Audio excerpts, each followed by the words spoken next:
Juddmonte own Jonquil. They also own many of the other leading fancies for the early classics. Their racing manager, Barry Mahon, joins me now. Barry, I know you've been waiting a little while. I appreciate your patience this morning. Thanks so much. Morning, Nick. Not a problem at all. Tell me about Jonquil, first of all, and what your immediate thought was when he crossed the line yesterday. I thought he was impressive, to be fair, Nick. The horse looked very good when he won his 2-year-old maiden last year, and I know Ryan Moore was very complimentary of him that day. And I suppose we were a little unsure what was going to happen yesterday, given the fact his second run was so disappointing. And nothing really ever came to light after it.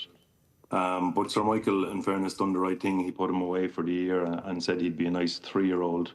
And his work had been very good at home. Andrew was very happy with him. So it was nice to see him get back on track and deliver yesterday.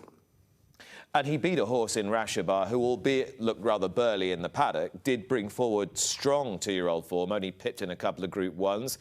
You evidently have a horse for the early classics on your hands. You've got a strong hand. What's your instinct as to which race you're running?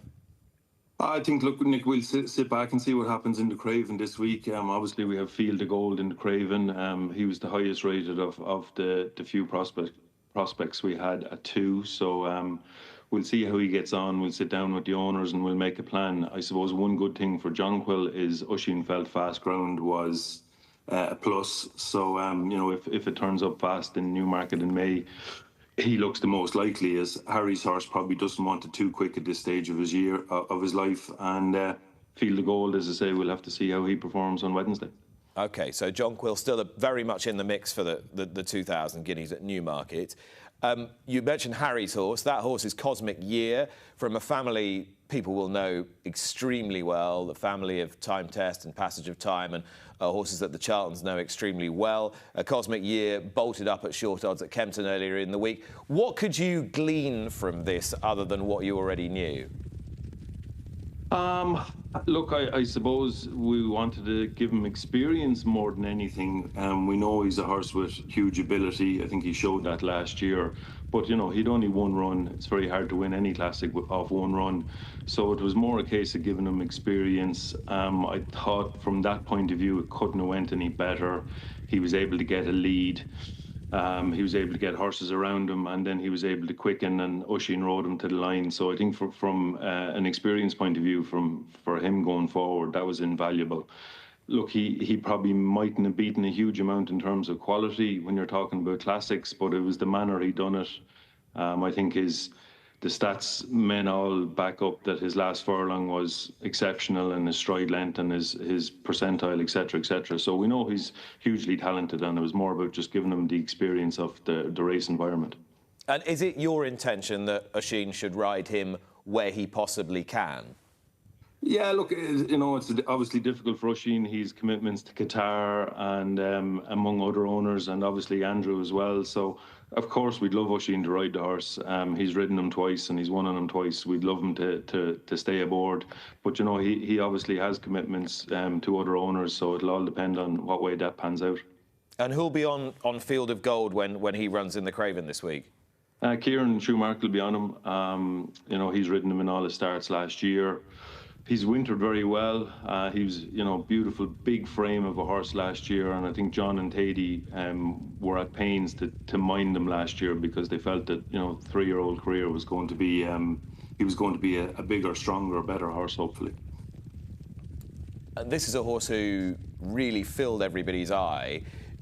Do you think if he does come through the Craven well, that even then he would be ready enough for an early British Classic? Look, I think, Nick, sure, hypotheticals, you never know what's going to happen, but I think if he performed well, he has experience as a 2-year-old. He obviously went to Longchamp Prix de l'Arc Day, which, you know, again, for a 2-year-old is great experience. So he has a lot of experience under his belt, even though he's only ran a few times. So if he can perform well on Wednesday, he's definitely going to put himself bang in there for classics. Juddmonte had a wonderful clutch of 2-year-olds last year. Filly's just as good as the colts, it seems. You speak to Ger Lyons about Red Letter, you can tell how much regard he has for her. Do you share that regard in the same quantity? Yeah, she's a beautiful filly. She actually worked at the Curry yesterday after racing, and Ger was happy with her.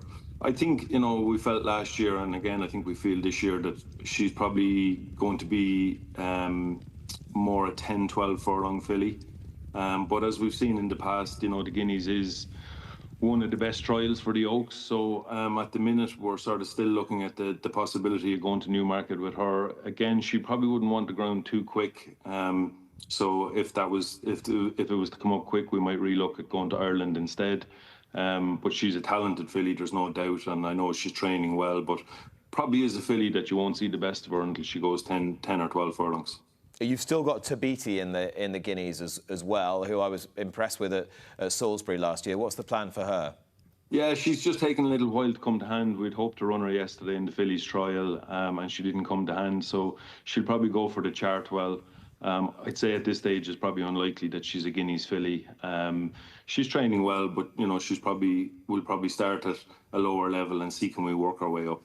And Barry, if I went through every single nice horse that Juddmonte had at the moment, we would be here all day, and I know you haven't got all day, very sadly. But I do just want to chuck a couple of really significant ones at you.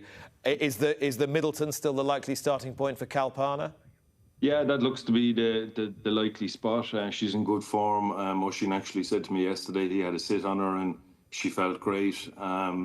So yeah, at the minute it's all systems go for the Middleton. I think we've seen last year that she likes a little bit of ease in the ground too. So that's something that we'll have to duck and dive throughout the year. But we'll try and follow a similar route to Blue Stocking if we can. And Ger Lyons, we've been interviewing. I mentioned. He's been raving about a Frankel horse, Faiyum, who won at Naas on the Channel a few weeks ago. Again, can you flesh that out for us? Yeah, she's a lovely filly. She had a little setback as a 2-year-old, so didn't get to the races. And she looked very impressive in Naas in what historically has been a very, very strong maiden. We thought about running her in the Park Stakes yesterday, but just came a little bit quick. So I'd say we'll look at going to the Atazi with her. And at the moment, Juddmonte have Nightwalker, Pinhole, Windlord, Calla Lagoon and Purview in the Betfred Derby. They're all at the moment available to back at 66 to 1. Should we be getting involved in... I can see your face. Again, Nick, they're all very, very nice horses. And, I think Nightwalker is going to start off in the fielding on Tuesday. He's declared this morning. So, again, another horse that transferred from Sir Michael Stout. He showed a good level of form at 2. I know Oisin rode him on his last start in Newmarket and he was very impressed with him. We think he'll stay 10, probably 12 furlongs. So we're looking forward to seeing him back in the fielding. Windlord, I suppose, is the other horse to mention for Andrew. He obviously showed a high level of form last year as well. He'll start off in Sandown in the Derby trial in Sandown. He could be a live contender if he'd stay 12. That's the question mark. I suppose the pedigree is a little indifferent whether he'd get 12 furlongs or not, but he's a beautiful colt and one that we'd look forward to. Barry, you've been very generous with your time. Thanks very much. Pleasure, Nick. Thank you.